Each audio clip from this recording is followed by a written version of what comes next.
বিরোধিতা এনেছে।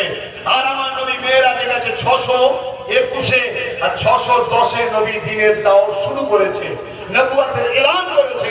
এই 11 বছর নবী কি করেছিল? এই 11 বছর ধরে প্রত্যেকটা জালিম হুকুমতের কাছ থেকে মনুষ্য জাতিকে, মুসলিমকে হিন্দু নবী দেখেন, কে মূর্তি পূজা করে, কে আগুন পূজা করে, কে শিখ, কে পাঞ্জাবি, কে কি বলে ইহুদি, কে খ্রিস্টান, ওটা নবী দেখেন। আল্লাহর সৃষ্টিগুলোকে বাঁচাবার জন্য নবী জালিমদের বিরুদ্ধে মুসলিমদের দাসত্ব শিকল ভেঙে তাদেরকে উদ্ধার করেছে। নারীদেরকে জ্যান্ত পুঁতে দেওয়া হতো, নবী বন্ধ করেছে। মায়ের সঙ্গে নোংরা কাজ হতো, নবী বন্ধ করেছে। বাপের উপর জুলুম হতো, রাসূল বন্ধ করেছে। নবীর এই 11 বছরের দিনটা করবে কে বলেন? এই 11 বছরের দিনটা আমরা ছেড়ে দিয়েছি।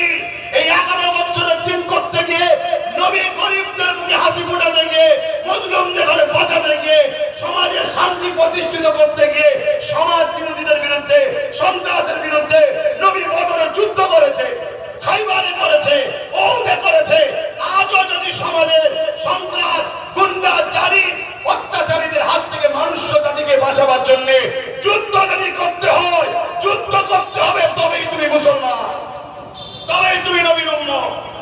গরিব খেতে পাচ্ছে না, ক্ষুধার্ত মানুষ কাঁদছে, এতিম রাত জেগে কাঁদছে, বিধবার উপরে অত্যাচার হচ্ছে, নারী অভাবের জন্য বাপ বিয়ে দিতে পারছে না, ওই নারী সমাজে দেহ বিক্রি করছে।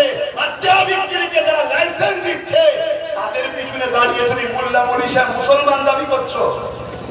তাদের পিছনে দাঁড়িয়ে তুমি বলছো আমি উম্মতে মুহাম্মাদি জান্নাতে যাব।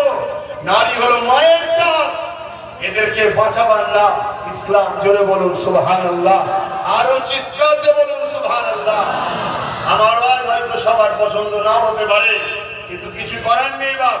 আপনাকে খুশি করা আমার কাজ নয়, আমার কাজ হলো আল্লাহকে খুশি করার জন্য আপনাকে সঠিক রাস্তা দেখানো।